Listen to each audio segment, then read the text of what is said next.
Osakidetzan arreta jasotzerako orduan, etorkizunean aldaketak iragarri ditu Gotzonen Sagardui Osasun Sailburuak Exekutik Forumen egindako hitzaldi batean. Zalantzak eta kezkak piztu ditu gizarte mailan eta horren aurrean, gaur goizean Euskadi Irratian egin dioten elkarrizketan Sagarduik baieztatu du epe luzerako aldaketak izango direla eta aurtengo udan ez direla aurreko udetan hartutako bestelako neurririk izango. Kultura aldaketa bat egitea beharrezkoa dela esan zuen Sagarduik atzo, eta azaldu duenez eskualdeko ospitale espezializatu bihurtzeak mugikortasun handiagoa ekarriko du. Anbulategietako familia mediku faltari aurre egin nahi dio horrela, hauesek dira gaurkoan Sagarduik emandako azalpenak. Atzo nik esan edo adierazi nuena ez da gauza berririk eta ez zen esaten familia medikoak hartatzeko izango zenik. Nik esaten nuena da ze etorkizun daukagun medikuntzan. Gero eta medikuntza espezializatuago bat daukagu, gero eta teknologia sofistikatuago bat daukagu, eta guzti horiek ez dira egongo gure aldameneko osasun zentru edo ospitalean, kasu bakoitzeko. Enuen esan besterik lehen arreta aldatu egingo dela emetik eta gutxira barru. Horrelakorik enuen esan. Gero lehen arretari buruz aldaketa batzuk bizi ditugu. Jadanik, ez da, zeintzuk eta diren, talde bezala lan egiten dutela, eta hor mediku erizaina zen administrariek nahi dugula izan daitezela talde lan hori erantzun ahal izateko paziente behar duten nari. Bestetik, ez dago, uda datorku eta horre egingo duguna izango da urtero egiten diren ordutegi berrantolaketak. Besterik ez dago. Kaixo guztioi eguerdion eta ongitorriak gurean gaur magaztinera. Egunero legez deustuko estudioetatik ari gara, zuzenean eta hemendik eta ordu biterdiak bitartean Euskal Herrian zein munduan gertatutakoak azaltzen saiatuko gara informazioa, analizia, iritzia eta entretenimenduaren bitartez. Ekainak 9 ditu gaur eta Hego Euskal Herriko milaka ikasle izango dira gaurkoan ere murgilduta unibertsitaterako sarbide probetan eta iparraldean berriz desobedientziara joko dute beste behin zehaztako irakasleek. Uko egingo diote brebetako azterketak zuzentzeari izan ere beste behin ere ikaslei azterketak euskaraz egiteko eskubidea ukatu egin zaie.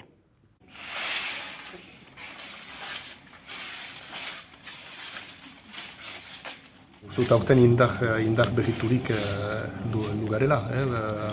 Borroka aspaldikoa da, orain brebeta zientzian historia honekin 2017-tik ari gira, eta gero eta indar gehiagorekin ari gira. Aurten bai da, errepikatzen dugu jazko desobedientziarako deialdi hori, baina indar handiz entzunen dugula pentsatzen dugu. Zuzenketarat ez joitea, gure ikasleekin elkartasunez, horiek euskaraz egiten dute, ez zaie zuzendua, beraz guk ez ditugu zuzenduko beste ikasleen brebetak. Balio ez duena da deus ez egitea, eta egiten den guziak lotzen dira gauza guziak elgarrekin, burasoen ekimenak, saskarenak, negoziaketa, ekintzak, okupazioak, desobedientziak, guzti hori uztartuz, ene ustez, gu irabazteko esperantzarekin ari gira borrokan.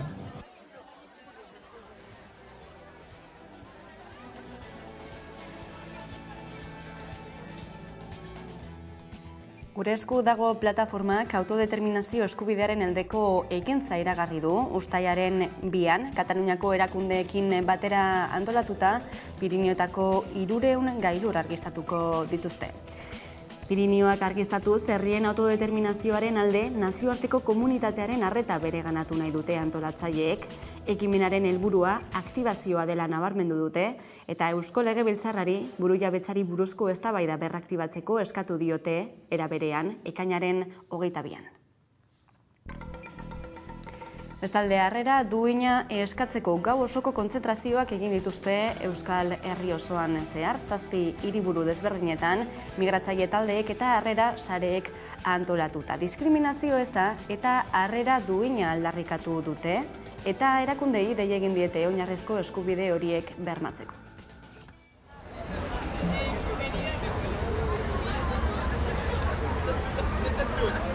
O que está en tránsito para que tenga una acogida digna. Vamos a aprovechar para reivindicar como situaciones varias que están ahora mismo sufriendo y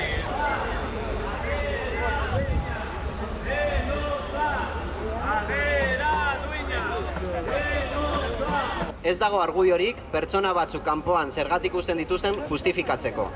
Oraindik ez dago protokolo egiaztagarri eta argirik. Administrazioek koordinatu gabe jarraitzen dute eta ez dute irizpide amankomunik. EAE eta Nafarroa gizarte politiketan abangoardian jarri nahi dituzten adierazpen orokorrak ugariak dira. Harrera duina eta etxegabetasuna lantzeko planak ez dira falta. Aldiz, gertaerek, errealitateak zoritzarrez, erretorika hori gezurtatzen du. Egin dezagun gure lurraldea harrera leku bat.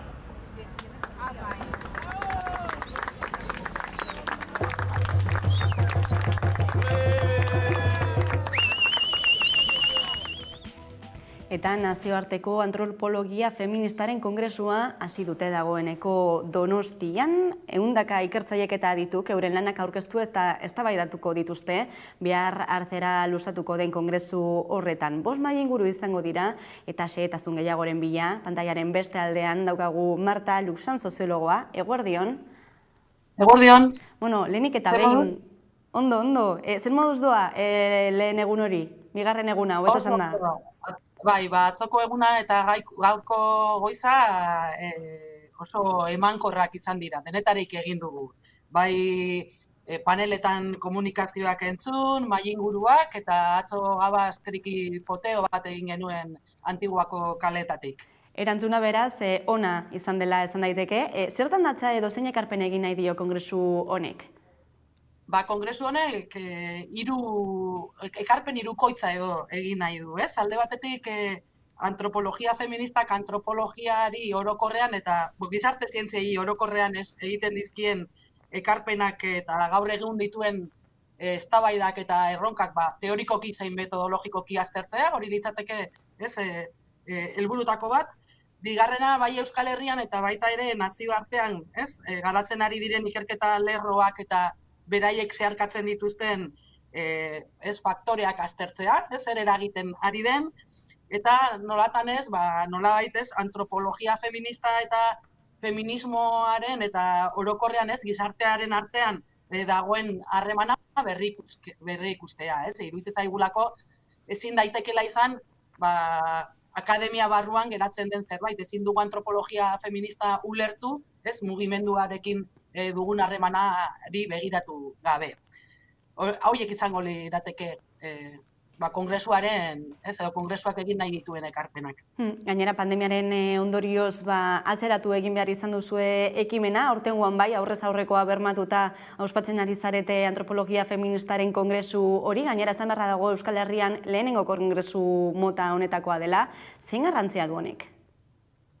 Bueno, nik esango nuke, igual buelta emango diote galderari, ez? Baina uste dut oso garrantzitsua kongresu honek islatzen duena da, ez? Antropologia feministaren garapena Euskal Herrian oso garrantzitsua dela, ez? Eta badela erreferentzia bat, ez? Nazioarte mailan. Orduan, hementxe antolatu dugu eta suposatzen dugu, bueno, honek, ez? Kongresu honek segida bat izango duela, beste ez dakit, Granadako lagunek animatuko diren hurrengoa antolatzen, edo Katalunian, edo ez dakigunon, baina, bueno, bada, ez, hemen indarra izan dugu lehenengo antropologia feminista kongresu hau abiatzeko, eta uste dugu ere, eta ez, 11 telebistan gaudelako hizkuntzaren aldetik ere baduela bere garrantzia, ez, lehenengo kongresu honetan euskarak izan eta beste hizkuntza batzuk ere, ez, beraien leku izan dutelako, eta nolabait ere, horrek bermatuko duelako nolabait, ez, aurrera begira ere, bueno, hizkuntzaren gaiak ere bere leku izango duela. Baina orokorrean, aurretik esan dudana, ez, nik esango nuke, bueno, pues, oso garrantzitsua dela antropologiaren ikuspuntutik, ez, lehenengo kongresu hau, eta Euskal Herrian egin izanak, bueno, baita ere, ez dakit, erreferentzialtasuna ematen diola ere, ez, hemen egiten ari garen lanari. Aipatu dugu, edukien aldetik 5 mahai inguru nagusi antolatu dituzuela egun hauetan, beste panel edo eztabaida panel ere egongo direla. Zeintzuk dira eztabaida gairako ardatz nagusiak? Mahai inguruetako ardatzak dira, ez, dagoeneko 2 pasa dira. Lehenengoa atzo goizean unibertsitatea, ezagutza eta prekarietatea, biziraupen saila izenpean hitz egin zuten antropologo eta soziologo desberdinek. Atzo arratsaldez izan genuen beste bai inguru bat hitz egiten zuena, antropologia feminista eta genealogia komun baten ibilbide anitzak, eta nolabait ez bakarrik penintsulan baizik eta munduaren beste leku batzuetan, genealogien hoien inguruan ze pentsatu den horren eztabaidatu zen. Momentu honetan ni hemen nago, baina badago beste mai inguru bat martxan, eztabaida eta erronka teorikoei buruzkoa dena.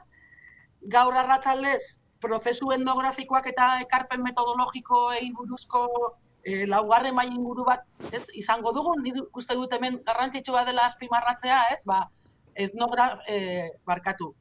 antropologia ez dela bakarrik unibertsitatetik garatzen den zerbait, badagoela jendea beste kooperatibetan eta lan egiten, eta hoien esperientzia ere ekarri nahi izan dugu, eta bihar azken mai inguruan antropologia feminista, feminismoa eta gizartea, nolait, hoien arteko eztabaidak eta harremanak aztertuko ditugu biharko mai inguruan, eta bestela, lehen aipatu duzu moduan, 16 panel ezberdinak ditugu, hoietan oso gai desberdinak lantzen dira, baten bat, nik koordinatzen dudan panelean interdisciplinariaren inguruan hitz egin dugu, badago ere antropologia medioambientala, edo zaintzarekin zerikusiak dituzten gaiak, gai anitzak eta gaur egungo gure gizartean ere eztabaidatzen ari direnak. Gaurkotasun handiko gaiak direla alegia. Egunotan eztabaidaren ondotik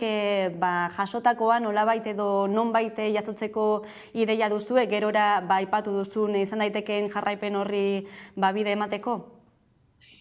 Guk noski ez jarraipena izango duela, baina ez ditugu mai ingurua grabatu eta ez dugu liburu bat egingo, baina noski hemen aurkeztu diren komunikazio horietako asko, badira ikerketan, momentu honetan egiten ari diren ikerketen ondorio, eta ikerketa horiek jarraituko dituzte, eta izango ditugu, horien berri, bastakite, bai bestelako kongresu batzuetan, edo liburuetan, eta nik uste dut, honek ere, lehen esan dudan moduan, hau izango da lehenengo antropologia feminista kongresua, baina gerora, espero dezagun beste batzuk, ere etortzea, eta horietan jarraituko dugu gauza guzti hauei buruz hitz egiten, eta, hori esango nuke, ez dela egongo horrelako produktu bat, lehen lagun batek galdetzen zian, baina komunikazioak eskuragai egongo dira, ez dugu testu bat, ez diegu pertsonei testu bat eskatu, baina nik uste dut, gure artean eztabaidak jarraituko duela, eta gero baita ere aipatzea, guk oso argi genuela, aurrez aurreko kongresu bat egin nahi genuela, batez ere iruditzen zaigulako, sortzen diren harremanak oso garrantzitsuak direla, orduan seguro egun hauetan, hemendikan ateratzen garenean ere eztabaidak jarraituko duela, baina hurrengo hilabetetan eta urtetan ere, hemen sortu diren harreman batzuk eta egin diren lotura batzuk, emankorrak izango direla. Hala izan da deia espero dugu, Marta Luzen, eskerrik asko gaurkoan gurean izatagatik eta gozatu gelditzen diren egunez. Mila esker zuei. Eta bestalde, ekonomia alorrean makina erramintaren nazioarteko bihurteko azokari hasiera emango zaio datorren astean, astelehenean hain zuzen ere, Barakaldoko beken pandemiaren ondorioz 2020koa etzen egin eta 4 urte igaro dira azken ekitalditik.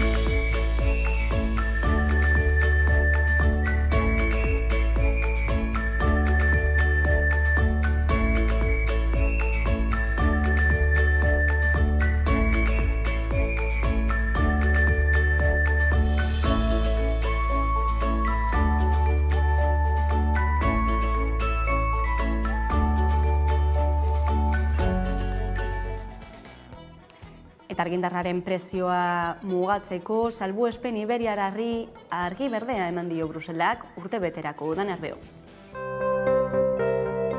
Energia prezioen larrialdiak baldintzatu da Iberiar Penintzulako salbuespenak asteazken honetan lortu du Europako Batzordaren oniritzia, eta beraz argindarrari urtebeteko topea ezarriko dio Europak.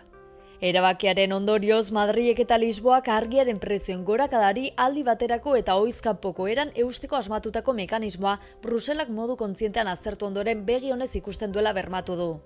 Mekanismoa datorren asteartean sartuko da indarrean eta astebete barru izango du isla prezioan asteazkenean. Hau da Espainiako gobernuak hasiera batean uste zuena baino aste batzu geroago. Lehenengo 6 hilabeteetan 40 euroko prezioa izango du megabat orduak eta gero hilabetero igotzen joango da, 70 eurora iritsi arte. Topea ez da Pedro Sánchez eta Antonio Costa presidenteek eskatutako 30 euroetara jaitsiko, baina kontuan hartuta megabat orduaren prezioa 100 euroen bueltan dagoela orain, neurria faktura jaistea ahalbidetuko du. Espainiako gobernuaren arabera murrizketa 15% eta 20% artekoa izango da. España y Portugal conseguimos la llamada excepción ibérica y muy pronto el Colegio de Comisarios de la Comisión abordará la notificación del mecanismo ibérico de la electricidad, es decir, el tope de los precios al gas que se usa para producir la electricidad. Lo que supondrá una rebaja de entre un 15 y un 20% de los precios de la electricidad para las familias y las empresas de nuestro país. Neurriak edonola baditu muga gehiago. Hasteko ez dira elektrizitate ekoizleen irabaziak ukituko. Jatorrizko proiektuak horrela aurreikusten zuen arren. Hala ere Ursula von der Leyen Europako Batzordeko presidenteak sistemaren erreforma handia eskatu du. Sistema honek jada ez duela funtzionatzen adieraziz. Bruselak azaldu duenez 6.300 milioi euroko kostua izango du Espainiaren kasuan eta 2.100 eurokoa Portugalen kasuan, gobernuakoitzak jakinarazitako xehetasunen arabera. Bestalde Teresa Ribera Espainiako trantsizio ekologikoko ministroak dio gasaren muga berdina izango dela Espainian eta Portugalen eta diseinatu bezala onartu dela.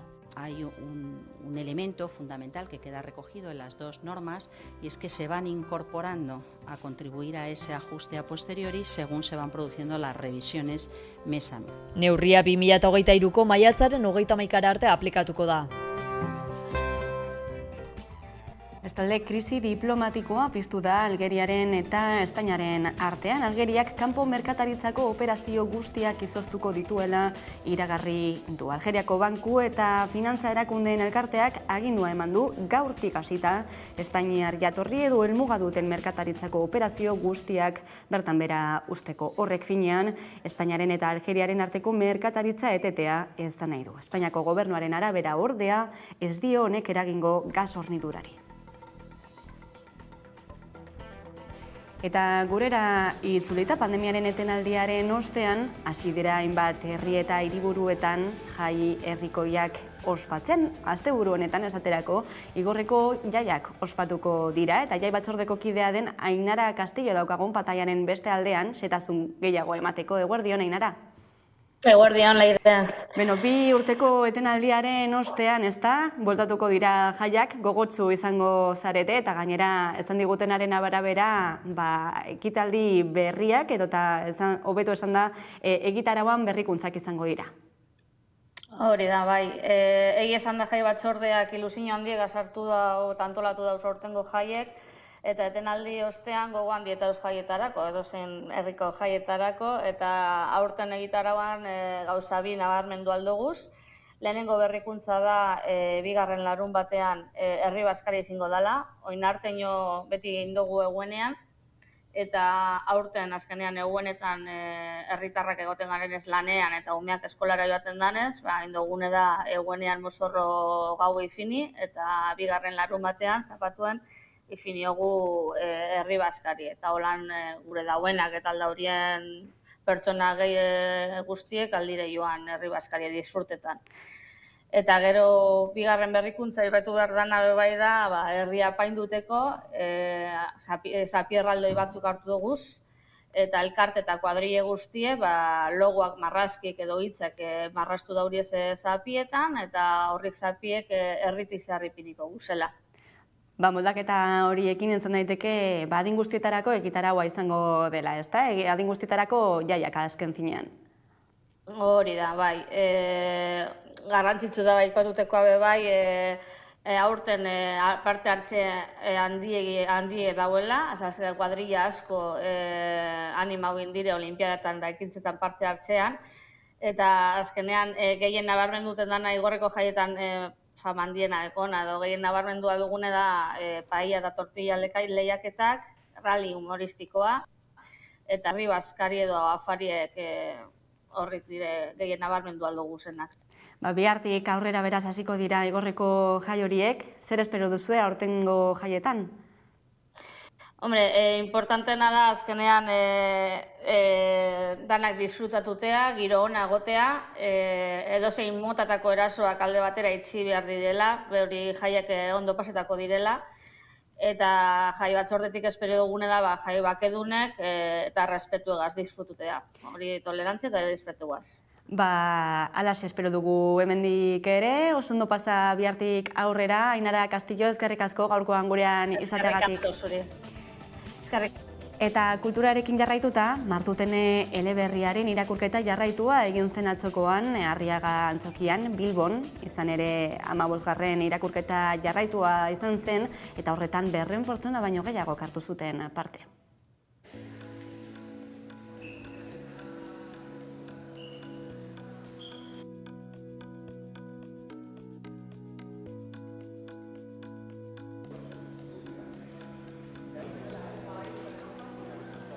Bilbo Zaharra Euskaltegiak antolatzen duen klasikoen irakurraldi etenik gabea izan da Arriaga Antzokian.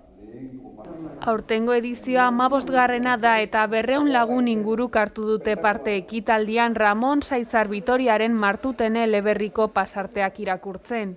Horrez gain 50 euskal etxek hartu dute parte telematikoki aurtengo edizioan. Ekimenak Bilboko Udalaren, Bizkaiko Foru Aldundiaren eta Laboral Kutxaren babesa du lehenengo ediziotik. Ramon Saizar Vitoriak berak irakurri ditu Martuteneren lehenengo lerroak Arriaga Antzokian ekitaldiari hasiera emateko eta goizean zehar instituzio guztietako ordezkariak, elkartekideak, kultur eta gizarte eragileak, ikasle eta irakasleak besteak beste pasatu dira Arriagatik beren tartea irakurtzera. Juan Mari Aburto Bilboko alkateak aurten ere bere pasartea irakurri du Arriaga Antzokian. Pariseko Port Royaleko ospitalean States bat egina zen urte batzuk lehenago. Eta Alexandre Minkowski neonatologo ospetsua ezagutu zuen. Minkowski profesorea judua zen, psikiatra juduen semea. Ez oso katoliko zintzoa bere memoria liburuak adierazten duenez. Enjui patre katolik jarri zionez izenburu. Kultura handiko gizona zen eta balandrista itxurusoa. Ie zuriduna, beltzaran beti. Agnelitar bat bezain dotore eta planta honekoa. Oso argia zen. Baita sutsua eta zehatza ere jaiotzaren inguruko zainketaren gabeziak salatzerakoan.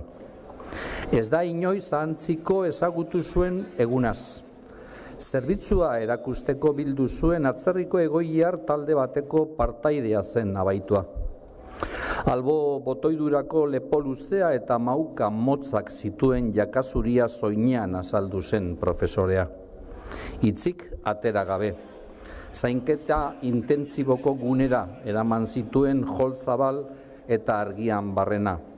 Dozenaka garaia aurreko zeuden, fetal tankerakoak batzuk, txano zuriak buruan, kable eta odiei lotuak. Adjuntu batek, aparailuen ezaugarrien berri ematen zien, haien inguruan arduratzen zen pertsonalaren eginkizunari buruzkoa. Dena den, akatzik eza eta zuritasun gardena, ikuskizun ark, zurgagailuen durundia, kontroleko tresnen bipak, isolamendu jantziekin estalitako zantzaile iziak, zientzia fikziozko filme batetik sortua zirudien garai hartarako. Zerbitzu handia zen, zalantzarik ez, Europako jaio berrien ziurik oberenetakoa, oberena ez baldin bazan. Aurtengo aukeraketa Martutene eleberria izan da, hain zuzen ere garai oso bati amaiera ematen dion eleberria baita. Izan ere, aukera ematen du euskal mundua definitzen duten diskurtso gehienak interpretatzeko. Euskadi saria jaso zuen eta kritiko zenbaiten arabera euskal literaturaren azken aroetako eleberri honena da. Eta, osteguna helduta, musika zuzenean saioak dakarrena jakiteko gogotsu izango zarete, beraz bat egingo dugu Koldo Otamendi aurkezlearekin. Eguerdion, Koldo? Eguerdion. Zein talde ezagutuko dugu gaurkoan? Gaurkoan talde gazte bat ezagutuko dugu, beraiek Etxekalte talde dira, Bermeotik datoz, eta bigarren diskoa dakartzate esku artean. Eta, ze musika mota jorratzen du Etxekalte taldeak, zer gehiago kontatu dezakezu talde honi buruz? Nik hitz batean rock musika bezala definituko nuke, baina taldekideek ere elkarrizketan aipatzen diguten nahiago dutela ikusleak kokatzeko taldea musikalki zer dagoen, ez? Ni esango nuke badirela rock giroak, gitarra indartsuak dituzten, melankolikoak ere askotan, ahotsen presentzia handia da kantuetan, bai ahotsetan eta bai azpi ahotsetan, eta bideo horretan kantuek baduten nolabaiteko aipatu dudan bezala malenkoniotsu doinu bat, ez? Giro bat, ez? Kantu tristeak dira, kantu soilak dira, ondo landutakoak, eta bigarren disko honetarako oso disko ona iruditzen zait. Letrek ere badute zer esana, ez da? Diskaren titulua da Nor da Norbera, disko berria ere esan dugu kalean dagoeneko, honek ere esan nahi bat badu. Bai, diskoa pandemia garaian sortu da entsegu lokalean, eta hortaz ere, garaiko beste disko asko bezala erantzuna baino galderak topa ditzazkegu lan honetan, ez? Izenburuak badu, Nor da Norbera, interrogante horrekin, eta orduan taldeak pixka proposatzen du, aipatzen ditu bere belaunaldiko kezkak, pertsonalak eta belaunaldi bezala, eta denak islatzen dira disko honen barnean, ez? Esan bezala, galderak baino, erantzuna baino galderak daude disko honetan. Aipatu duzu laukote gaztea dela, Etxekalte taldea osatzen duena, eta ez dakit denbora luzeko taldea den, baina esan daiteke gazte belaunaldien loraldiaren parte ere badirela, ezta? Bai, badira talde batzuk ja pandemia aurretik ja erakusten ari zirela gau txikiekin, Etxekalte bezala, maketa bat kaleratu zuten 2018 urte inguruan, gure izkeran diska txiki bat 2019an, non 6 kantu biltzen ziren 14 minutu eskasetan, oso kantu laburrak dira taldeak proposatzen dituenak, eta ikusten zen ja dagoeneko bazela talde interesgarri bat, ez? Eta disko honekin aipatutako guzti hori konfirmatu dute, ez? Eta badira bai, azken boladan gure saion ere egon dira olako talde beixente, baina badira gaur egun talde gazteak, gauz interesgarriak proposatzen, hola bote prontoan okurretzen zaite Bilabonako Abi taldea, Arima taldea, ez dakit pila bat Dena taldea, eta beste hainbat bidea egiten ari direnak eta gauz interesgarriak egiten, ez? Askotan aipatzen da roka eta horrelako erritmoak gainbeheran daudela edo pixka bat atzean geratzen ari direla tendentzia berrien presentzia areagotuz doalako, baina bada belaunaldi bat oraindik gitarrak astindu nahi dituena, base erritmikoak gogor kolpatu nahi dituena, eta esango nuke rock giroek jarraitzen dutela izaten hemen gurean nahiko garrantzia, eta talde berri hauek erakusten dute badagoela releboa, eta badagoela taldeak oraindik ere egurra banatzeko prest, badagoela taldeak. Etxekalte, talde bermeotarra eta gaztea, beraz gaurko musika zuzenean saioko protagonista, Koldo Otamendi, eskerrik asko gurean izateagatik. Eskerrik asko zuei. Eta talde horren eraikitzeko egon arren bideokliparekin utziko zaituztegu, eta jarraian itzuliko gara, eguneko elkarrizketa nagusiarekin gaurkoan izan ere, gurean izango dugu, Libe Mimenza, Euskal Hedabideen behategiko koordinatzailea da bera, orain arte. Zer dago ez? Azkena? Está bien.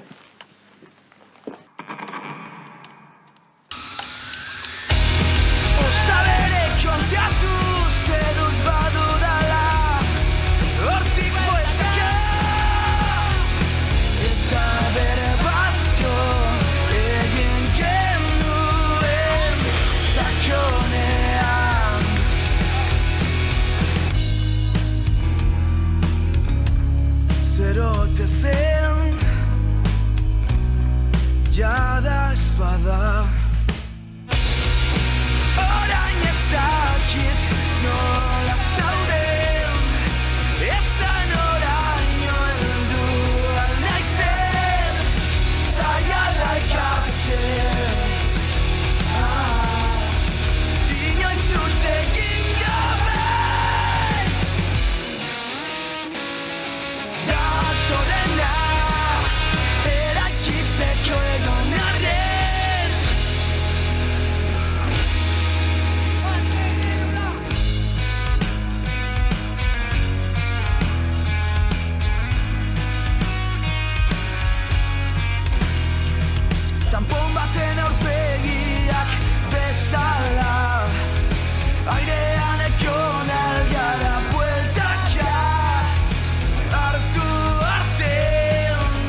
Libanoa berdina beti. Orain ez dakit nola zauden, ez da noraino heldu al naizen, bada garaia. Histori guztiaiak eraikitzeko egon arren, zentzu berri bat eman eta irten, eraikitzeko egunaren ordua da.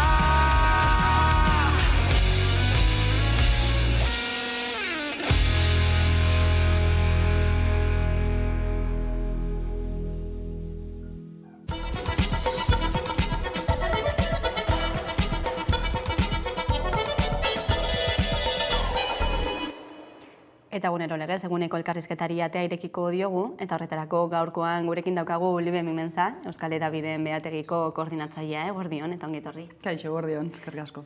Gazteen ehuneko 79 ez dituela Euskal Hedabideak kontsumitzen, hori izan da Behategiak azken aldian atera duen ondorioetako bat. Zein da diagnostikoa? Diagnostikoa da kezkatzeko bezalako zenbakiak ditugula mahai gainean. Ez da soilik kezka, diagnostikoaren parte, badaude aukerak, badaude bideak, badaude heldu beharreko lerroak, baina kontua da orain arte mundua esplikatzeko eta bizitzeko genituen parametroek ematen diguten argazkia oso larria dela. Hau da, esan bezala, besteak beste esaten da, gazten ehuneko 79-tik, 10-tik 7-tik, ia ez dutela Euskal Herrian ekoitzitako hedabiderik kontsumitzen. Honek ez du esan nahi euskarazko hedabidea. Euskara eta erdaretako hedabiderik ez duela kontsumitzen. Eta honek esan nahi du, nolabait orain arteko lotura, komunitate lotura komunikabide tradizionalen bidezkoa diluitzen ari dela, apurnaka. Azken urteetako datuekin alderatuta, zen nolako bilakaera izan dute datuek? Datuak doaz gutxitzen, hau da komunikabide tradizionalen kontsumoa, izan telebista, irratia, paperezko prentsa, gero eta jende gutxiagoren gana iristen da, ezta? Gero eta jende gutxiagoren gana iristen da, batez ere, CIESeko datuetan egin dugun azterketaren emaitzak oinarri hartuta. Horrek ez du esan nahi, dena neurtzen ari garenik. Beraz, esan daiteke hedabideak inflexio puntu baten aurrean daudela? Bai, hala esan daiteke eta nazioarteko panoraman ere nabari da. Badaude zenbait elementu, alde batetik esango nuke digitalizazioa bera, eta digitalizazioak dakartzala zenbait erronka, tartean eguneratu beharra, ez soilik ekoizpena, ez soilik gauza digitalak egitea osagarriak izango balira bezala, baizik eta oinarrian sartzea digital first deitzen den estrategia edo eredu bat. Horretaz hizketan ari dira eta hemen, horren eredugarri da, adibidez duela 10 bat egun, BBC kateak adierazi duela, argitara eman duela digital first bilakatzeko estrategia bat, eta komunikabide publikoak bide hori egiten dabiltzan bezala, bestelako komunikabideak, herri ekimenekoak eta pribatuak eta abar ere, bide horretarantz doaz, ezta? Komunikabidek krisiak izan dituzte behin baino gehiagotan, inflexio puntu horiek izan dira irratia agertu denean, gertatu dira telebista jendarteratzerakoan, telebistaren barruan lurreko telebista digitala eta abar, baina orain badirudi eskema guztien apurketa baten aurrean gaudela. Eta hau nazioarteko adituek ere aipatzen dute, batez ere oinarrituta pandemiaren osteko digitalizazioaren erabateko azelerazioan. Eta erabateko azelerazio horrek ekarri du denok mugikorrei pegatuta bizitzea, pantailen kontsumoak gure bizitzetan denbora asko okupatzea, eta kontsumo horretan nolabait atentzioaren ekonomian borroka egin behar izatea komunikabidek lehen baino gehiago. Eta horri gehitu behar zaio baita ere fragmentazioa. Ze garai batean komunikabide tradizionalak soilik kontsumitzen zirenean, ia denok editorial berdinak irakurtzen genituen. Eta gaur egun gure dieta mediatikoa bakoitzaren pantailan oso ezberdina da. Eta beraz ez daukagu nolabait gure mezu komun hori. Eta esango nuke baita ere, inflexio puntu horretan gaudela, eta Euskal Hedabideak ere hor daudela eta ari direla, horren adierazle da gaur bertan Garak adibidez diseinu berria argitaratu du, eta diseinu berria argitaratzerakoan asko gustatu zaidan esaldi bat edo lelo bat erabili dute. Dala aldatzeko prest egon behar da. Eta hori da, hain zuzen ere, inflexio batean gaude, aldatu behar da eta aldatzeko prest egon behar da. Elkarrizketan zehar hitz egingo dugu hedabideek dituzten erronkei buruz eta aldaketa prozesuei buruz, baina informazioari dagokionean, hedabideen kontsumoa jaisten ari dela esateak ez da nahi du gizarteak informatuta egoteko green gutxiago duela, ala informatzeko erak aldatu direla, izan ere ikusten ari gara nola geroz eta gehiago gazteak batez ere sare sozialen bitartez informatzen diren, baina noski, hedabideen jaitziera horren ondotik ere etorri dira fake news edo gezurrezko berri horien estanda, ez? Bai, esango nuke jendeartearen kontsumitzeko green hori hor dagoela, ez da? Badago behar eta nahia zer gertatzen ari den pasatzeko eta zer gertatzen da bilena ulertu nahi izateko. Are gehiago bizi dugun garai hiperziurgabetasunez betetako honetan, ez da? Orduan, zalantzarik gabe informatzeko moduak aldatu dira, eta hau lotua dago informatzeko moduak aldatu direnez, informatzeko manerak eta joerak ikertzeko tresnak ere aldatu beharko ditugula, eta horietan bidea dagoela egiteko, baita ere, kontziente gara eta horretan gabiltza. Eta jendarteak informatzeko bideak aldatu dituenean, batez ere sare sozialen aldeko autua egin du, autu kontziente edo inkontziente bat izan da ere. Zer gertatzen da hor? Gertatzen da formatuak ere aldatzen direla. Ez delako berdina, kasetaritza formatu bat sare sozialetan zabaltzen danean edo komunikabide tradizionalen euskarrietan zabaltzen danean. Formatuak aldatu dira eta estiloak aldatu dira. Sare sozialek dakartzatelako nolabait estilo askarragoak, efimeroagoak, sakontasun diferentearekin, umore, ironia eta baita ere, esan dezagun, fenomeno soziologiko hau fake newsena, hau da polarizazioetan, gezurretan eta polarizazioetan oinarritutakoa, ez da? Sentsazionalismoan eta horrek aldatu da egiteko manera, baina nik uste dut jendeak gogoa badaukala, kontua da beste batzuen plazetan informatzen direla. Hau da, kontrolatzen ez ditugun sareetan. Sare sozialak norbaitenak direlako. Eta beraz, komunikabideak bertan lan egiten duenean, nahi edo nahi ez bertan lan egitera behartuta daudelako komunikabideak gaur egun, jendearen gana iritsiko badira, hor dagolako jendea, gertatzen dena da algoritmoekin egiten dozula topo. Eta, klaro, algoritmoak diseinatzen ditu norbaitek, algoritmoak diseinatzen ditu normalean, gizon, zuri, ziz, hetero, europar klase altuko aberats batek, eta murru eta sesgo ikaragarriekin egiten da topo. Baita ere, hizkuntzari erreparatuta, hizkuntza hegemonikoentzako prestatuta dauden algoritmo eta sareekin. Orduan, erronkak ikaragarriak dira, ez da konfort eremu bat hedabidentzako sare sozialen esparrua, baina hor dago gaur egun kontsumoa, hor dago jendea, ez guztia, baina bai gehiengoa eta nabarmen joera hori da. Joera ez da hori txikitzen joango dela. Gainera, sare sozialetan bada hutsune handi bat hedabideek ez dutena, ez? Eta horixe da informazioaren kontraste hori egitea eta egiaztatze hori, ez? Bai, hedabidek badaukate nolabait informazioaren eta egiaren garante sigilu edo estampa hori. Gertatzen dena da, esan bezala sareetan lehiatu beharra daukatela ez soilik algoritmoekin, baita ere hedabideak ez diren bestelako albiste, bulo eta mezu zabaltzaileekin. Ez soilik nolabait interes txarra daukaten agenteekin, baita ere lehiatu beharra daukaten pertsonekin, zure lagunak argitaratzen duen zerbaitekin edo zure familiak egindako ez dakizerekin. Orduan, kontua da hor diluitzen dela. Diluitzen dela apur bat markaren kontzepzioa eta sarri gertatzen den fenomeno bat da, jendeak badakiela zerbait, irakurri du, informatzen ari da, ez du oroitzen zen markak eman dion, mezu hori, zen markatan jaso duen gertatzen ari denaren berri. Eta hizkuntzarekin lotuta, zein izan behar da alternatiba edo irtenbidea? Euskarazko edukiak ala beharrez beste hizkuntza batzuetara itzultzen hasi behar dute hedabideek?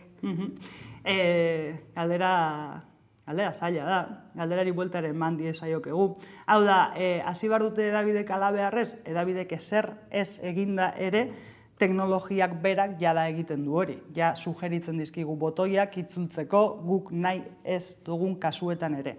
Orduan, egin edo ez, hori gertatuko da. Beraz, hedabideek egin behar dutena da, gertatzen ari den fenomeno horren aurrean erabaki zer egin nahi duten. Nik uste dut, hau ja iritzi pertsonaletik, hedabideek euskara ahalik eta gehien zabaltzeko ahalegina egin beharko luketela, eta galderari buelta emanda zergaitik ez beste hizkuntzak euskarara ekartzeko ahalegina egin. Eta agian ez da izan behar ahalegin pertsonal bat, izan behar da ahalegin kolektibo bat. Lehen aipatu ditugu fake news fenomeno hori, baita ere gorroto diskurtsoak asko dira sare sozialetan, gai honetan, arlo honetan, zenolako garrantzia dauka kazetaritza feministak? Kazetaritza feminista, nik esango nuke kazetaritza zentrala bilakatu behar den kazetaritza dela, eta gaur egun ez da, ez euskal hedabideetan, ez nazioartean, hori badakigu. Baina badauka, eta euskal hedabideen etxeetan ikusten da, badaukala ibilbide bat, eta badaukala jendarte parekide bat eraikitzeko ez soilik lana, baita ere egindako lanaren aitortza, nola bait. Ikusi dugu Euskal Hedabideetan adibidez azkenengo hilabeteetan nola sarituak izan diren zenbait ekimen, izan Berria Emakunderen saria jasotzen, izan Onda sari bat eskuratzen Lokatza podcastarekin, eta berri oso onak dira, asko disfrutatu ditugun eta disfrutatzen gabiltzan produktuei emandakoak eta aitortza ikaragarria egindako lanari. Baina esango nuke bi fronte daudela beti bezala, ezta? Gauza bat da kanpora eskaintzen duguna edo kanpoan egiten duguna, eta hor egiteko asko dago, ez soilik produktu feministak sortzen, baita ere kazetaritza feminista egiten, eta baita kazetaritzak ikusgarri bihurtzen dituen subjektu horietan emakumeak ikusgarri egiten. Ze badaude ikerketak, behategian argitaratu izan ditugunak, euskal hedabideetan, gainontzeko erdaretako hedabideetan baino, presentzia parekideagoa daukagula, baina parekideagoak ez du esan nahi, parekidea urrin gaudelako parekidetasun horretatik. Beraz hori alde batetik kanpora begira eta bestetik etxe barrura begira, ze oraindik ere gaur egun hemen gurean onartu behar dugulako gure redakzioak eta gure komunikazio taldeak komunikazio talde matxistak dirala askotan. Eta lan asko dagola barruan, lan asko ari dela egiten barruan, eta betaurreko more horien jartzean, oraindik ere zeharkatzen gaituen patriarkatu honetan lan asko daukagula egiteko. Edabideek, euskal edabideek batez ere etorkizunean, edo eta gaur egun dagoeneko dituzten erronkei aurre egiteko, aipatu duzuen, nabarmendu duzue, komunikazio politika bat diseinatzea beharrezkoa dela, hori bera planteatu zenuten Eusko Legebiltzarrean, zein ardatz izan beharko lituzke, eta zein izan beharko litzateke Eusko Jaurlaritzaren implikazioa honetan? Alde batetik, nik uste dut komunikazio politika baten egitean garrantzitsua dela elkartuta egitea, herri eragileak elkartuta egotea, eta herri eragile horietan ezinbestekoak dira, bai administrazioa bera, bai sektorea, komunikabideen sektore osoa, eta baita ere akademia. Behintzat hiru ardatz horietan oinarritu beharko litzateke lanketa hori. Eta esango nuke, Jaurlaritzaren ekitekoa dela bidean eragitea, laguntzea, bidea jartzea, kasu batzuetan ere, eta hain zuzen ere politika egin herri honek behar dituen bide horiek arautzeko eta laguntzeko. Eta esango nuke komunikazio politika hori euskaran ardaztua egon beharko litzatekela. Eta gainera, euskaran ardaztua egotea erabaki politiko bat da, beraz adostasuna bilatu beharko da horretarako, eta horretan Eusko Legebiltzarrak badu zer esan eta zer egin, eta gaur egun jada aitzakia asko desagertu dira. Teknologiak, lehenago aipatu dugun bezala, ahalbidetzen duelako, benetan apustu ausartak egitea, eta euskara irisgarri bihurtzea bigarren kolpe batean eta ez alderantziz. Hedabide tradizionalen aurrean, interneten etorrerarekin eta sare sozialen etorrerarekin ere aldaketak ematen ari dira, esaterako telebistaren aurrean streaming plataformak gailendu dira, indarra hartu dute, ate berriak zabaldu dituzte, zeintzuk dira zabalduenak? Streaming plataformetan zabalduena, zalantzari gabe Netflix da, eta datu guztiek ala adierazten dute, baita jendearen kaleko elkarrizketek ere.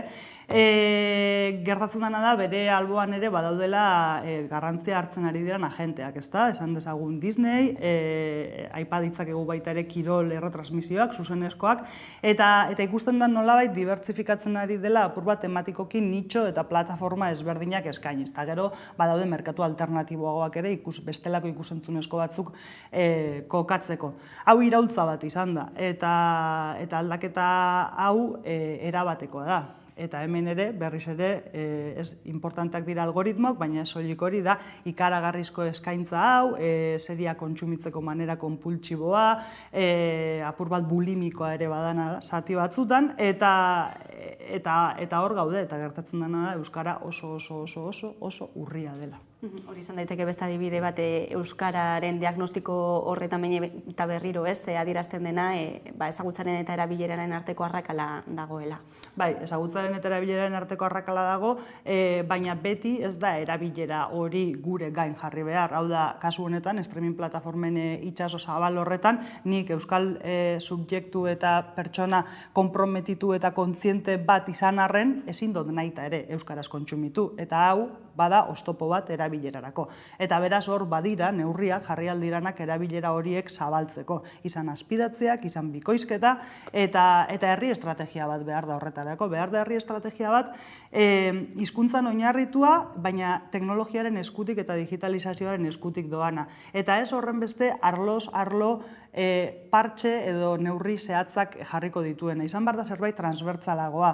Igual, zentzu berean behar delako eduki sorkuntza ikaragarri bat adibidez hezkuntzarako. Hezkuntzan behar dira euskarazko eduki pila bat YouTubeen, behar dira edukiak Twitchen, behar dira edukiak TikToken, eta hau norbaitek egin behar du, eta guk egin behar dugu, eta ezin da geratu irakasle batzuen borondateonaren esku, komunikabide aurrerako edo digital baten esku, edo eta elkarte txiki baten esku, ezin da anekdotikoa izan, gaur egun ezin gara hori permititu. Ikusentzunezkoen arloan, streaming plataformen etorrerarekin aipatu dugun bezala irrati tradizionalaren aurrean podcasta agertu da, gaur egunia ezin da bata bestea gabe ulertu, beraz, ezen daiteke erabideak ere formatu berri hauetara geroz eta gehiago moldatu behar direla, hori sedagakoa? Bai, edabidei gertatzen jaken, etengabe datozela aldaketak eta etengabe igo behar direla formatu edo joera berri batera. Podcasta berez berria ez da, berriro beste olatu baten aurrean gaude eta gertatzen dena da orain hasi garela sorkuntza horretan eta kontsumo horren zabalpenean, baina bai, araua da moldatzea, etengabeko moldaketa bat, eta horretarako garrantzitsua da baita ere nik uste gaur egun datu ezinguratuta bizi garela diogunean, eta hala da, datu horiek erabiltzea, datuaren kultura integratzea, ez datuentzako lan egiteko, hau da, datu onak lortzeko egingo dugu lan, ez, baizik eta datuak irakurriz, erabakiak hartzeko, gure lana hobea izan dadin, bete nahi dugun funtzio hori betetzeko. Esaterako, euskal audientzia ezagutzeko mugaz gaindiko ikerketa egiten ari zarete, euskal edabideen behategitik bea ikela lorrean. Emaitza osoak eta gogoek eta kirailean plazaratuko dituzuen arren, orain arte, zer atera duzu, ezin ondorio atera dituzu? Bea ikerlerroak egin asmo duena da, gaur egun euskarazko komunikabideek sareko trafikoa neurtzeko erabiltzen duten sistema eguneratu, ezta? Alde batetik teknologiak aukera berri bat jarri duelako mahai gainean, softwarearen aldaera berri bat, eta bestetik aprobetxatu ariketa hori kolektiboki pentsatzeko zeintzuk izan behar diran arrakasta edo zabalpen hori neurtzeko gakoak.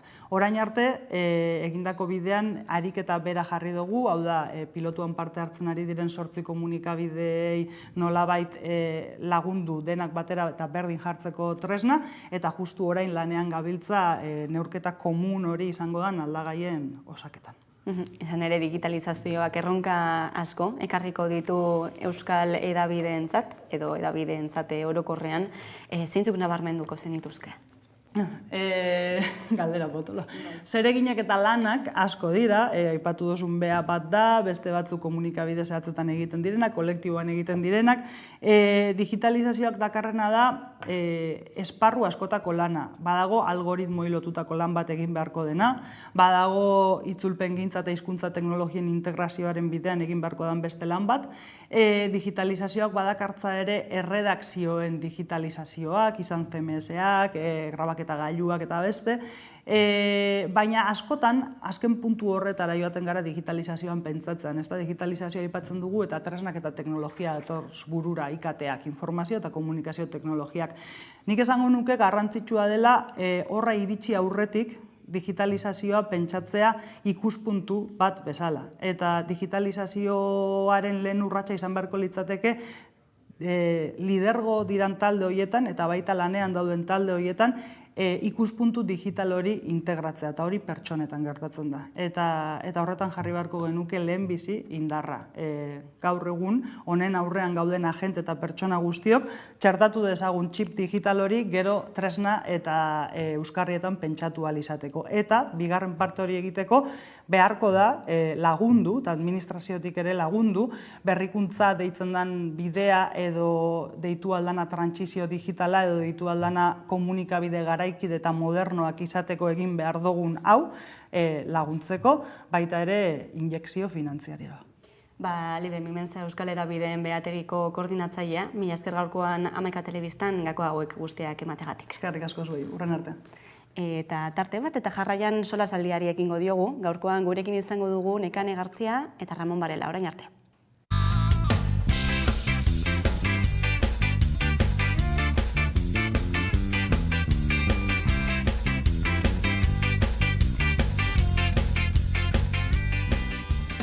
Zer emaitzen. Lagun talde bat, azteko.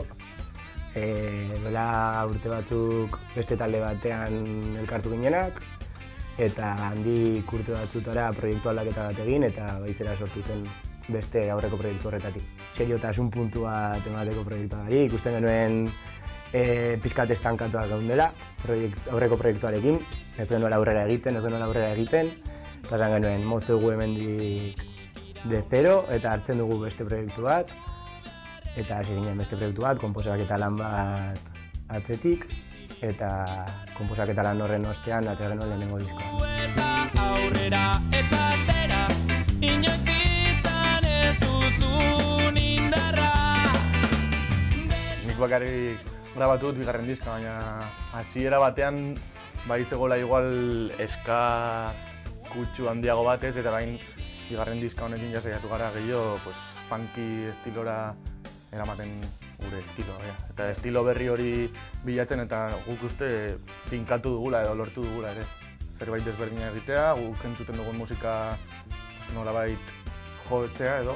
Bai, plasmatzea entzuten dugun musika hori diskoan, gutxo gara bera. Gure estiloan, gure eran, baina gultzen ez antzekotasun hori bilatuz. Azkenik lehena hori, horretik komentatu dudan asuntoagatik, izan zen gure esplorazio prozesu bat. Azkenean diskorretan jorratzen ditugun estiloak, oso anitzak dira, azkenean sartzen gara eskatxoznero batetik, rumba batetik, eta gero funkilla ikutu batzuk izatera. Baina hori, da Max Mix bat horre estilo ezberdinetakoa, baina izan zen gure esplorazioa. Hortik gero atera genuen single bat, ja finkatzen zela gehiago funkirantz, eta hurrengoa izan da, orain orkesten gabiltzan diskoa.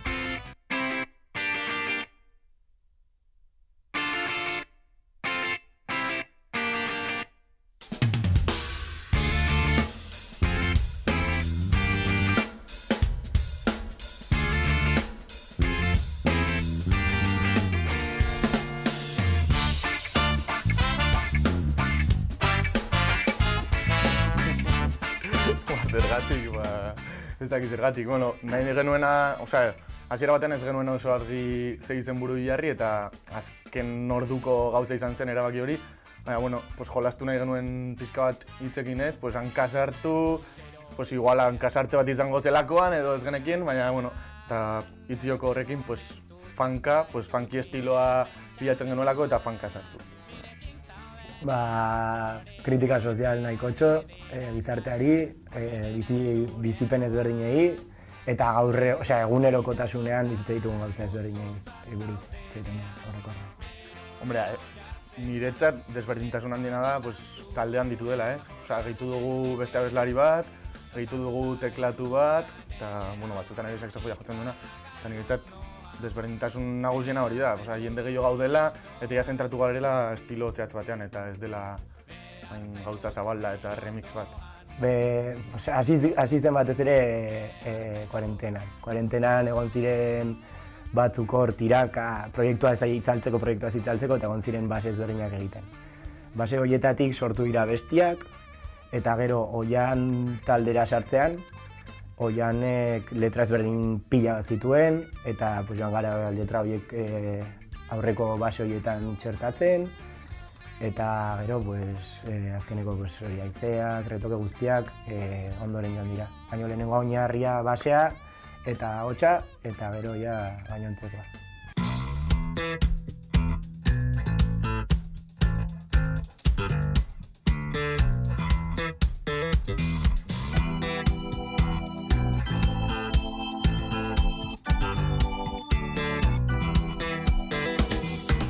Diskoa eta mertxan guztia kontzertutan edo guri sare sozialen bidez idatziz eskura daiteke.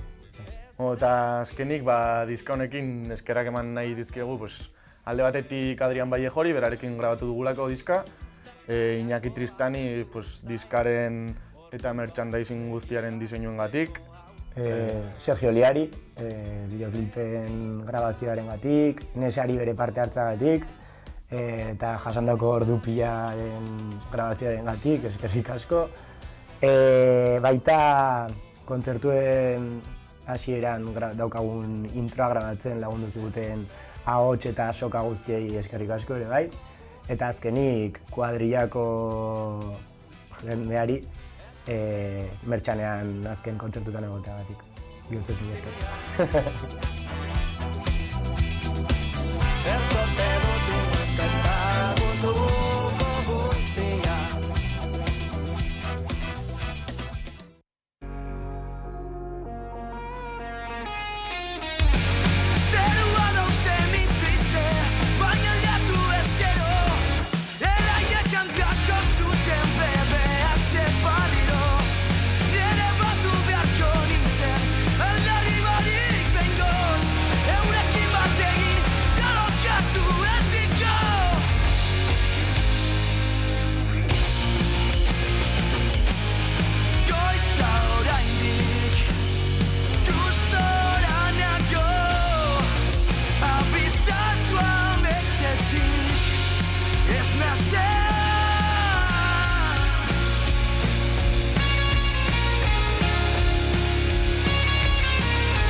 Errango nuke Amaia Elizagoien dela ipuinekin ezi eta istorioekin bizitu den pertsona bat. Eta gaur egun gutienez sinetxea dagona Euskal Herrian ahozkotasunak behar duela leku bat. Eta sinetxea dagoena ipuinek badutela balio bat eta indar bat eta hori lortzeko poliki-poliki lanean nahi dena, ez? Bueno, Kaba Inurria lau emakumek sortutako ipuin bat da, idazlea Adriana daukagu eta musika konposatu duena Maria. Bueno, Diana ilustratzailea da eta ni itzuli nuen euskarara ipuina. Josune Begoñi Burlatako idazle eta argazkilaria da. Txikitatik idaztea, irakurtzea eta sortzea orokorrean gustuko izan duena. Eta gaur egun artearekin erlazionatutako hainbat alorretan lan egiteko aukera duena.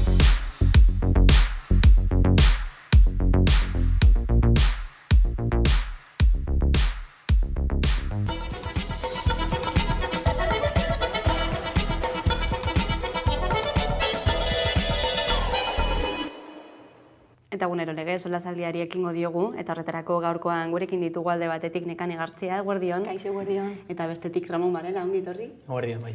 Osakidetzari buruz hitz egiten hasi behar gara, izan ere soka luzea ekarri dute, Gotzone Zagardi, Osasun Sailburuak atzokoan egindako iragarpenak, Osakidetzak lehen arretan etorkizunean egingo dituen aldaketen arira. Zioen beharrezkoa dela kultura aldaketa bat, izan ere iradokitzen zuen eskualdeko ospitalea ospitale espezializatu bilakatuko dela etorkizunean eta honek mugikortasun handiagoa ekarriko duela. Arrabotsa sortu du, kezka ere bai, eta gaurkoan Euskadi Irratian eman ditu azalpenak Sagarduik. Atzo nik esan edo adierazi nuena ez da gauza berririk eta ez zen esaten familia medikoak hartatzeko izango zenik. Nik esaten nuena da ze etorkizun daukagun medikuntzan. Gero eta medikuntza espezializatuago bat daukagu, gero eta teknologia sofistikatuago bat daukagu, eta guzti horiek ez dira egongo gure aldameneko osasun zentru edo ospitalean, kasu bakoitzeko. Enuen esan besterik lehen arreta aldatu egingo dela emetik eta gutxira barru. Horrelakorik enuen esan. Gero lehen arretari buruz aldaketa batzuk bizi ditugu. Jadanik, ez da, zeintzuk eta diren, talde bezala lan egiten dutela, eta hor mediku erizaina zen administrariek nahi dugula izan daitezela talde lan hori erantzun ahal izateko paziente behar duten nari. Bestetik, ez dago, uda datorku eta horre egingo duguna izango da urtero egiten diren ordutegi berrantolaketak. Besterik ez dago. Hori esek gaurkoan Sagarduik eman dituen azalpenak, lehen da biziz, zuen lehen inpresio hori miratuko dugu. Zer iruditzen zaizue atzokoan esandakoak? Bueno, ni pentsatzen dut izugarrizko krisis komunikatiboa daukatela osakidetza arloan. Gaur esplikatu du hobeto, baina behintzat osakidetza dagian bere errua edo plangintza bete zentralizatzen du hiriei buruz. Azkenean ez da plangintza berbera egin behar Bilbon, edo ez dakit,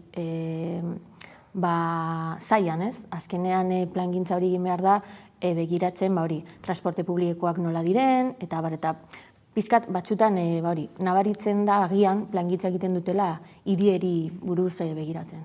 Nik bat egiten dute nekarekin ez zuzen ere nik uste plangintzaren alorrean eta komunikazio alorrean osakidetzak nola egiteko iraultza izan barko lukeela. Eta bestetik aipatu nahiko nuke nik uste kriston erronka baten aurrean gaudela. Ikusita, gaur Twitterren irakurtzen ari den bilela. Nafarroan esaten dute familia medikuak ez direla, guztiak Euskal Autonomia Erkidegoa joaten direlako, hemen baldintza hobeagoak daudelako. Eta bestela baita ere irakur daiteke beste albiste batzuetan, Euskadik eskaintzen dituela 3.000 euro hilean, eta halan da guztiz be ez dituela eskaintzen dituen plazaren erdiak betetzen. Orduan, etorkizunera begira, epe ertain eta luzera, arazoa izango dugu lehen arretan, izan ere, mediku horiek ez ditugulako lortzen. Hori mirrean ikusten da urtero, mirreko azterketan gutxien nahi den espezializazioa familia medikutza. Beraz, nik uste horrek sortuko dituela arazoak. Horren aurrean, nik uste nahiko txarto argituta, baina osakidetzak asmoa duela nolabait egitura berresteko, eta egitura berreste horretan planteatzen dituela bide telematikoak edo leku aldatzeak. Orduan, nik uste jakin barko genukeela eta ikusi barko genukeela nola garatzen den hau. Baina beti ere jakinda biztanle guztien osasun eskubidearen bermatze hori, ez da. Halan da guztiz be, eman beharreko aldaketa dela dirudi. Hain zuzen ere ez dagoelako medikurik, eta medikurik ez dagoen heinean ezin daiteke gertutasuneko arreta hori eskaini. Besterik gabe ez dagoelako pertsonalik eta ez dagoelako aukera horri. Kontua da nola berrantolatzen dugun eta ze nolako baldintzak eta eskubideak bermatuz eta ze nolako medioekin, ez da? Baina ezin zitekeen erakarri beste modu batera mediku falta hori, zeri egosten diozue behin eta berriro esaten ari direna, ez? Langile falta gerikoa dela, langileek diote, lan baldintzak ez direla onak, gauza bat aldatu eta bestea ez litzateke hobetuko.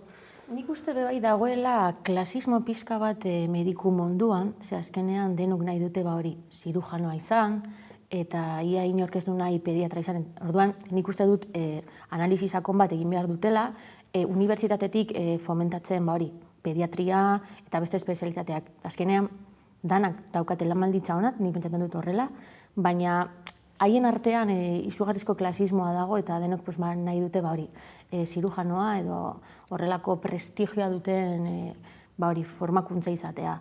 Baina, ez dakit nola konpon dezaketen, baina zerbait egin behar dute bai. Ni ez naz mediku, orduan ez dakit azkenean zein arrazoi ematen diren, azkenean familia medikutza baztertzeko eta barrekoak baztertzeko. Baina nire buruz, Osea, nire kasua hori izango balitz, 3.000 euroko kontratu bat aurkituko banindu 9-tik 3 lan egiteko, aurretiaz ez nuke pentsatuko berez oso baldintzak askarretuko lana den. Osea, azkenian hor erdi beteta gelditu den lan eskaintza horiek ziren baldintza, ezta? Goizeko 9-tik 3 lan egitea, 3.000 euroko soldata izanez, aintzinatasuna eta horrelakoa kontutan hartu gabe.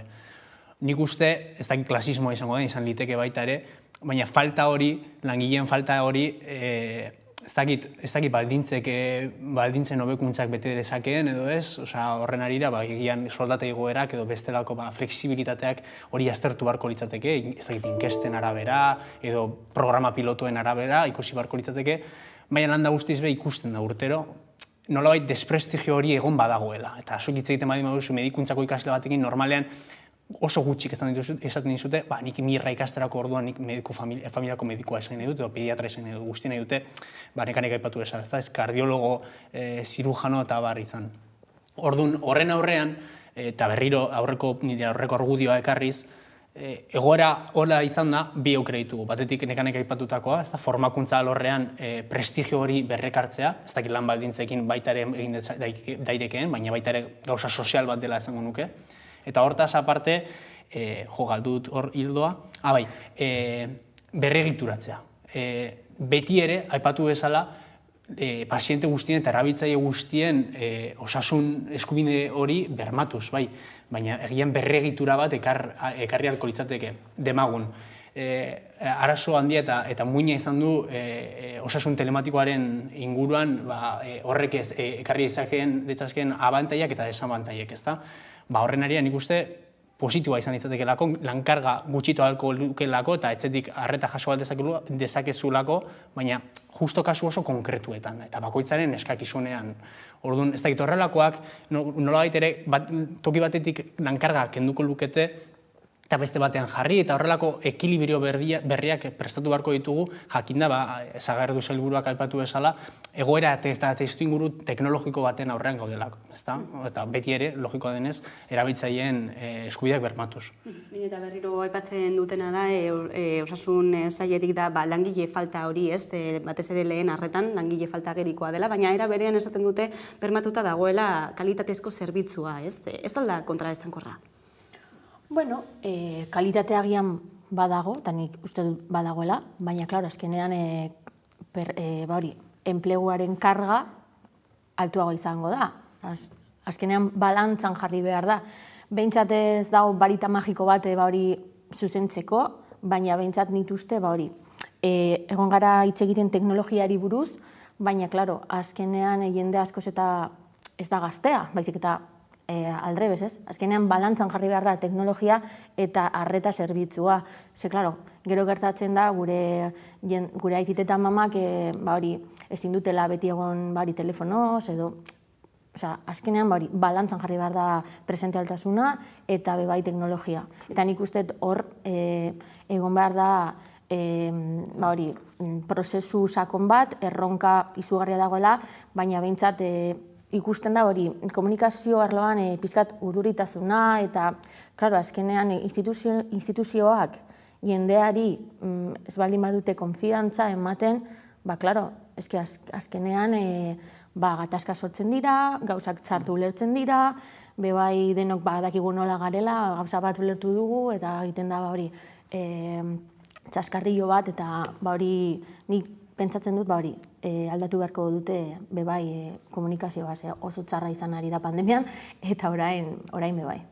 Nik uste agerikoa dela askotan zuk aipatu bezala lankarga handia dutela osasun langileek eta berezik ikusita ez bakarrik pandemia garaian baizik eta ontxe datorren udasasoian, ezta? Nolabait ordutegi horren berrantolakutza dela eta nolabait ere lankarga hori sumatzen dute langileek eta horri ekiditzeko bideak ireki behar dira.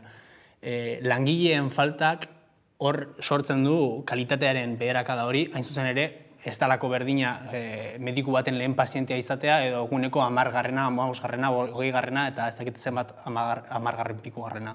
Orduan, hori konpontzeko bi bide ditugu batetik langile gehiago kontratatu, eta nik uste hor bidean irekita daudela, kontua da, demagun argudio hori ontzat eman dezakegula, ez dagoela langilerik, eta orduan beste bide bat ireki beharko dugu. Nola murriztu lankarga hori, edo nola lortu baldintza hobeagoak mediku horientzako lankargaren ikuspudetik. Egia da, agian lehen soldatari buruz hitz egin dugula, baina agian lankargari buruz hitz egin dezakegu baita ere. Orduan, horren esplorazioan dagoela dirudi Osakidetza. Zerretan gauzatuko den esplorazio hori eta hipotesi hori ikusi beharko dugu. Baina nik uste gaudela irekitzen, nolabait, 2030erako osasun sistemari buruzko hausnarketa eta eztabaida. Dena den, hurrengo hamarkadetan, osasun sailburuak esan bezala emango diren aldaketen aurrean, bada salatu duenik beste urrats bat izango dela hau osasun publikoaren privatizazioarantz. Aurreko urteetan ere horrelakoak entzun izan ditugu, baina eta berriro lehen arretan izan diren gatazken arira, esaterako, zuek zer uste duzue? Ulergarria den beldur bat izan ditekela, hain zuzen ere. Zuk ikusten duzunean, aldaketa honek ezan nahi du, azkenean guk ezagutzen dugun osasun sistema publikoaren aldaketa. Eta gertutasunezko arreta hori nolabait ere zonaldekako ospitaleetara bideratzea. Eta hasiera baten nik uste dut uler daitekela eta beldurrez ikus daitekela privatizaziorako joera bat. Nolabait ere askotan ikusten baitugu pribatuan, osasun pribatuan edo osasungintza pribatuan, nolabait zerrendak azkarroak direla, arreta asko zadarinago ematen daitekela, eta bar. Nik uste horrelako kontzepzioa besterik gabe beldurretik datorren zer izan daitekela. Ikusi behar dugu berriro ere lehen aipatu bezala. Epe ertainera zenolako aldaketak ematen diren eta nola gauzatzen diren aldaketa horiek. Azkenean ez daukagu ezer. Aipatu zaigu nolabait bide telematikoen bidez eta personifikazioen bidez aldaketak emango direla. Baina ikusi beharko horrek nolabait ere gauzatzerako orduan eta konkretuki programak ikusterako orduan benetan pribatura bideratzen dituen pazienteak edo besterik gabe aldatzen den gure osasun publikara joteko jokabidea edo ohitura, ezta? Dena den, bada esaten duenik dagoeneko horixe martzan dagoela, ez? Helburu hori edo eta zeharkako ondorio hori ematen ari dela dagoeneko, privatizazioarantzako bide hori, pandemian zehar ikusi dugu, ez? Nolako ilara luzeak egon ziren, PCR-ak egiterako orduan, zenolako lista luzeak dauden zenbait operazio egiterako orduan, zein diagnostiko egingo zenuke zuk nekane? Zuk esan dakoarekin ados nago, azkenean hitz egiten ari gara proiektu bategaz, baina ez dago idatzita oraingoaz proiektu hori. Baina pribazitazioari joango baldin bagara, nik ez nuke onartuko. Behintzat, nik uste dut egoera transbertsala edo plan transbertsal bat eta puntualki agian egon beharko dela derivazioak eta beste ospitalekin pandemian ikusi dugu, baina ezin da onartu PCR-ak beste zure diruaz ordaindu eta pribazitazioa onartzea. Baina behintzat nik uste dut agian gaudela hitz egiten gauza bati buruz eta ez dakigu nola konkretuki izango den eta nik bebai uste dut Osakidetzaren errua dela bebai. Batzutan agintariek joaten dira erabideetara, hitz egitera, pixkat globo sonda moduan gauzak botatzen, baina, kontxo, zergatik ez duzu pixkat isiltasunean lantzen plan hori, eta gero daukasunean plazaratu eta erronka hori Gasteizen beste alderdiekin konpartitu eta hori. Eta oraingoaz ez dakigunora goazela, baina hori. Arrabotsa sortu dute adierazpenek izan ere, zein lekuan egin duten kontuan hartuta ere, ez dutelako Eusko Legebiltzarrean era formal batean honi buruz hitz egin, baizik eta Executive Forum izandako kontzeptu batean, ez? Beraz, honek ere izan du eragina. Nekarek gai honi buruz ni baino asko gehiago daki, ez da? Eta baina berak aipatu ondo, hain zuzen ere komunikazio arazo bat ematen dela, ez da tokia. Ez da tokia zuko aipatu bezala, ez da tokia, eta azkenian guari garenaz da etorkizuneko erronka bati buruz, gure osasun sistema publikoaren egiturari buruz. Azkenean, horrek ekar ditzakeen arazoak da, azkar batean, deklarazio, esaldi bitako deklarazio batzuen bitartez, ja espekulatzen hastea, eta ia zen olako egitura izan dezakeen horrek. Eta hori, besterik gabe, osekaditzaren kontra joka dezake. Posible liteke, etorkizunera begira, existitzen diren espekulazio bat baino gehiago egi bihurtzea, eta hori ikusi barko nola ematen diren. Eta horri buruz erne ibili beharko gara, hain zuzen ere, ni zurekin bat eginez, privatizazioaren aurka aurkituko nintzateke delako, eta nik uste gure demokraziaren eta gure herriaren oinarri izugarria baita. Baina kontua da hori ez da tokia eta ez da gutxiago ere jakinda ez dagoela bi esaldi baino gehiagoko azalpenik. Hain zuzen ere da hausnarketa bat egin dena hor altuan eta barnean egin beharreko hausnarketa da, eta agian beste alderdiekin egin beharreko hausnarketa, baina beti ere espekulaziora biderik eman gabe hain zuzen ere. Bai, azkenean nik uste, problema generiko bat da, ikusten ari gara nola egiten ari duten politika titularrak betetzeko, eta hori da gakoa, ez? Azkenean botatzen dute bizpairu esaldi, eta guk hemen entortzen gara hori komentatzera, baina nik pentsatzen dut politika aldrebez izan behar dela, ez? Politika gauzak egiteko eta ez titularrak betetzeko, eta gaude astero gauzak esaten, gauzak komentatzen, baina gero parlamentuan bebai lan egin behar dute.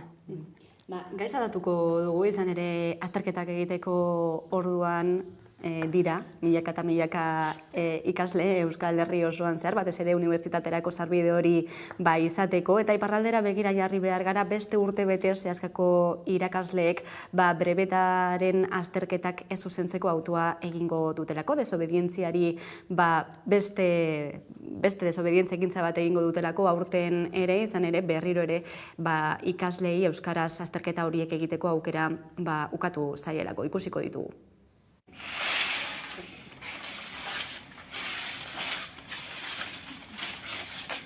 Zut aurten indar berriturik du garela. Borroka aspaldikoa da, orain brebeta zientzian historia honekin 2017-tik ari gira, eta gero eta indar gehiagorekin ari gira. Aurten egia da, errepikatzen dugu jazko desobedientziarako deialdi hori, baina indar handiz entzunen dugula pentsatzen dugu. Zuzenketarat ez joitea, gure ikasleekin elkartasunez, horiek euskaraz egiten dute, etzaile zuzendua, beraz guk ez ditugu zuzenduko beste ikasleen brebetak.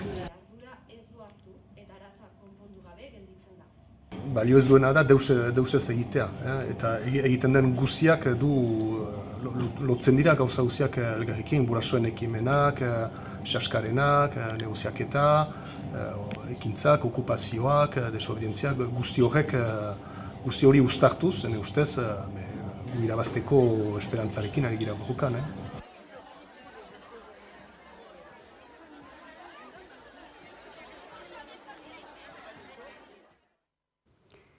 Aipatu dute irakasleek ezta urtean zearen bat ekimen desberdin eraman dituztela aurrera, orain azterketak euskaraz ez diren azterketa horiek ez dituztela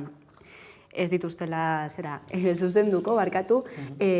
Izan ere gogoratu behar dugu, ezta? Euskaraz azterketa hauek egiteko berez, baimena, edo eskubidea egon badago, baina Frantziako Hezkuntza Ministerioa da, behin eta berriro horren aurka egiten ari dena, ez? Ezin trista den egoera, ez? Pentsatzea, batetik murgiltze eredua kolokan egotea, hori badagoela, eta beste eztabaida bat da, eta bestetik ikustea, askotan nik uste ni bizkaitarra izan da, ni sopelakoa izan da, askotan nire euskararen errealitatea bestelakoa da iparraldeko pertsona batekin, eta Nafarroako hegoaldeko batekin konparatuta, esate baterako, eta nik uste askotan ez gara nire ingurukoak, jakitun gure herrikideek, gure herrialdekideek sufritzen dituzten buruz. Osea, guk adibidez ikusi dezakegu hori justo mirrarekin lotuta egon garela mirrari buruz. Mirra ezin daiteke euskaraz egin, eta hori kriston desabantaila da euskaraz ikasten dutenentzako, eta imagina ez bakarrik medikuntzaren alorrean ematen baldin bada hori, baizik eta hezkuntza orokorrean. Unibertsitatera sartzeko notak erabakitzen diren momentu honetan. Oin hemen egiten ari den selektibitatean. Kriston desabantaila da. Eta zuzentzarako orduan hori nabaritzen da, nola zuzentzen duten irakasleek euskaraz egindako azterketak. Hori kriston desabantaila da. Eta hori bakarrik dago lotuta, zuk erabilitako hezkuntzaren arabera. Osea, hori diskriminazio gutza da, besterik gabe, zuk erabiltzen duzun minoria bat zara, herrialde baten, zu euskaraz hitz egiten duzu iparraldekoa zarelako, 300.000 biztanle daude zure zonaldean, Frantziaren estatu baitan, eta zuk zure hizkuntzan hitz egiteagatik, jasaten duzu nota txarragoak izatea, edo aurkeztu behar izatea beste hizkuntza batean, zuk menperatzen ez duzuna, edo zuk ikasi ez duzuna, osea, historia ez duzu ikasi frantsesez, ikasi duzu euskeraz, eta horrek kriston eragina du zure azterketaren garapenean. Orduan, bizi dugun diskriminazioa euskaldun izateagatik, kristona da. Askotan, hemendik ikusita, ez da inbestelakoa, bada, existitzen da, hainbat kasutan, eta ikusten dugu euskararen judizializazioa ematen dela Euskal Autonomia Erkidegoan, baina iparraldean edo Nafarroaren hegoaldean sufritzen dutenan, benetan harrigarria eta urdurigarria dela. Bai, zoritzarrez, betiko gatazka ez, behintzat nik uste dute, hori, Frantzian edo, bai, Espainian ulertzen dute euskara folklore moduan, eta ez, kultura da, baina ez da folklore bat, baizik eta eskubide bat, eta, osea, ez duk esan duzun bezala, azkenean, beti oztopoa jartzen, eta ezin duzu zure bizitza, zure hizkuntza, hori, azterketa batean, zara egunerakotasuna, hori, esplikatzea, hitz egiterakoan, azterketa egiterakoan, azkenean, ez daukazu aukera berdinak. Eta batzutan, bai, Frantzian eta Macron eta ailegatzen direnean hauteskundeak pixkat hitz egiten dute honi buruz, baina gero Frantzia izugarrizko estatu rezentralizazioa egiten dute. Eta, bueno, hor daude, pixkat ematen diogu batzutan akordi batera heltzen gara, baina isiltasunean, azkenean zuk esan duzun bezala, minoria bat dira, eta, bueno, ez dute Frantziari aipatzen, eta, klaro.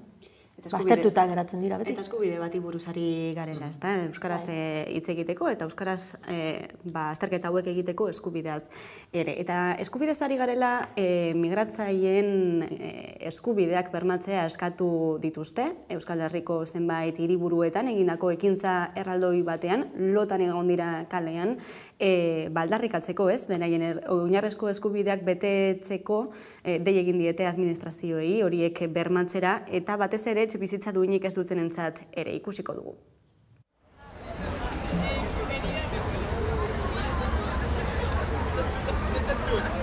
O que está en tránsito para que tenga una acogida digna. Vamos a aprovechar para reivindicar como situaciones varias que están ahora mismo sufriendo y...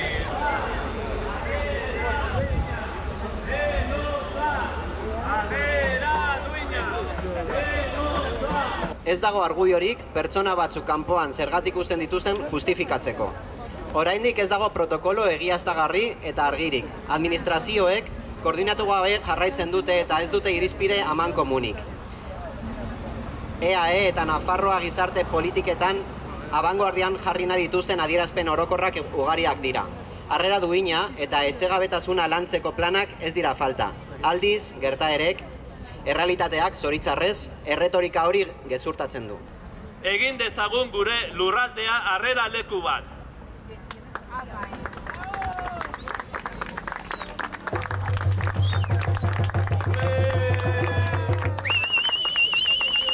Hortxe ikusi ditugu Bilboko manifestazioaren edo ekintzaren irudiak, aldarri ozena, zalaketa argia, eta behintzat irudietan ikusi da elkartasuna ere egon badela.